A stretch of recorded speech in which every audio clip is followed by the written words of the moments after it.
Essa questão tem relação com a extração do cobre a partir dos seus respectivos minérios. Então vamos ler lá. Isso aqui também é uma questão do ENAD. ENAD, aquela prova do Ministério da Educação para certificar os cursos, né? ENAD de Química. Novamente, você que está estudando para o vestibular de ITA e IME, os vestibulares dessas instituições são muito mais puxados que as provas do ENAD.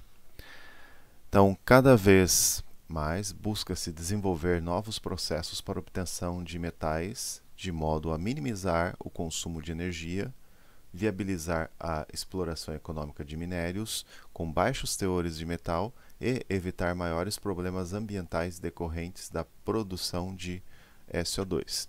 Atualmente, os minérios de cobre calcopirita, calcocita, com baixos teores desse metal, não são extraídos pela técnica convencional de extração seguida de redução com carvão, pirometalurgia. Então é o seguinte, olha, o cobre tradicionalmente é extraído por essa técnica de pirometalurgia, que consiste em pegar os seus minérios, por exemplo, poderia ser essa calcopirita, essa calcocita, e primeiro calcinar na presença de oxigênio. Então, na presença de oxigênio, esses sulfetos são convertidos em óxidos.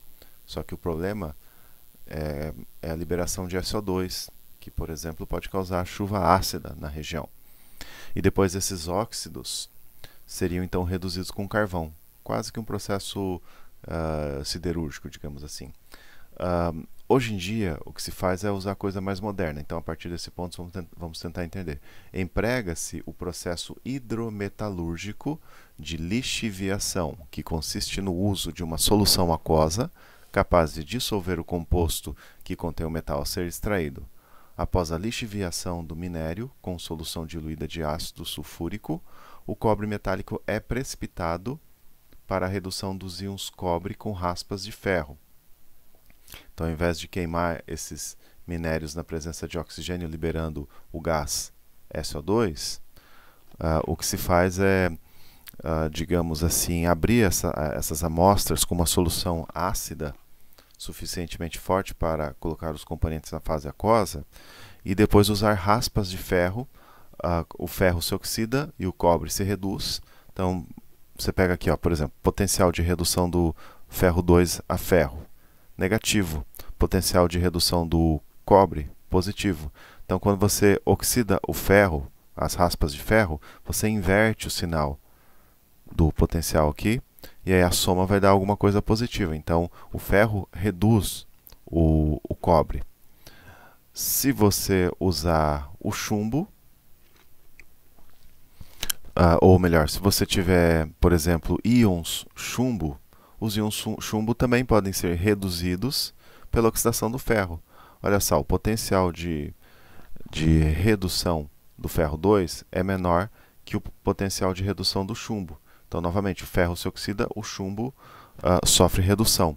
Por outro lado, os potenciais de redução do zinco, alumínio e manganês são inferiores ao potencial de redução do ferro 2.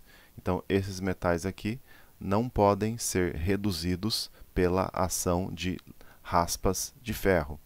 Então, desconsiderando as impurezas que podem estar presentes nos metais citados, podem ser obtidos pelo processo de lixiviação seguida de redução com raspas de ferro. Quais metais? Na verdade, é só o chumbo.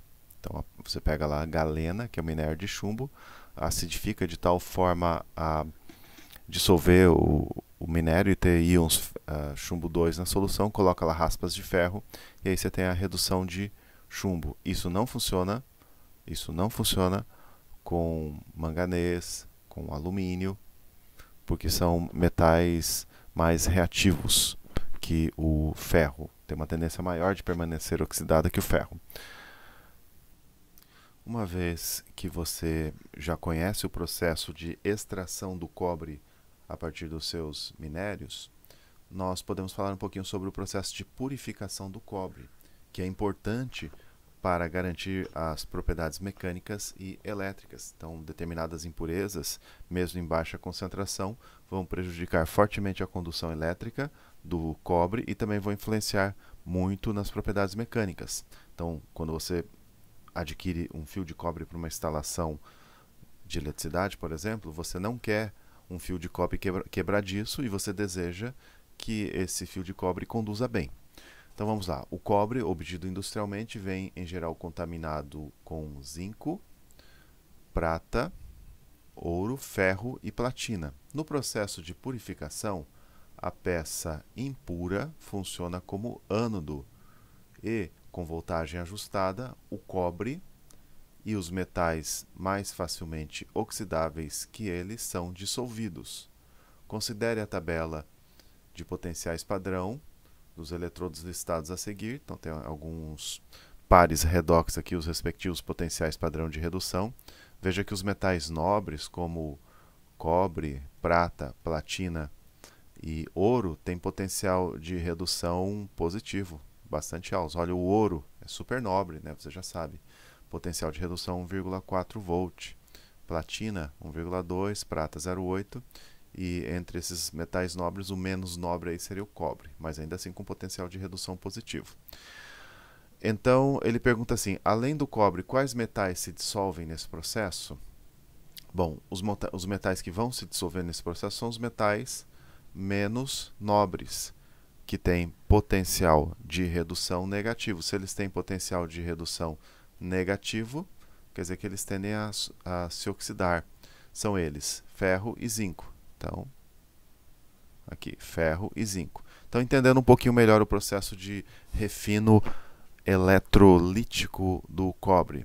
Então, aqui você tem o ânodo, aqui você tem o cátodo. Esse ânodo consiste em cobre impuro. Então, você tem o cobre e você tem impurezas como níquel, zinco, ferro, telúrio, ouro, prata.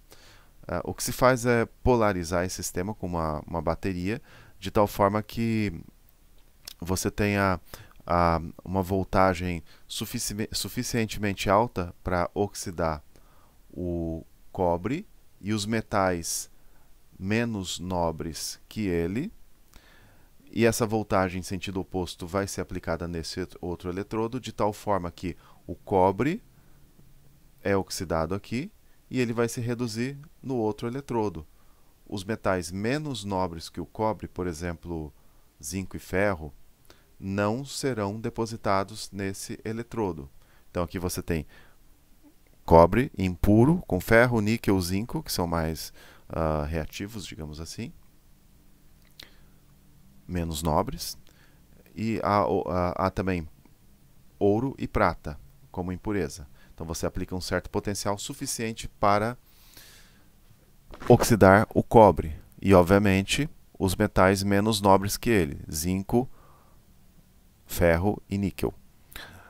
O cobre é depositado aqui porque você aplica um potencial no sentido oposto aqui. Esse potencial é suficiente para ocorrer a redução do cobre aqui no cátodo, esse eletrodo que eu representei aqui à direita, mas não é o suficiente para depositar o zinco, o níquel e o ferro, que ficam na solução.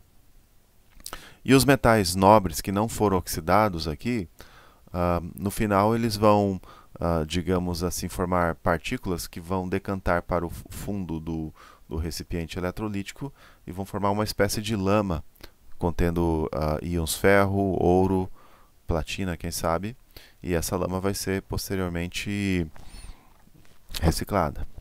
Bom, eu vou deixar na descrição do vídeo algumas animações, uns vídeos de animações bem interessantes sobre o refino eletrolítico do cobre e sobre a extração do cobre a partir dos seus minerais.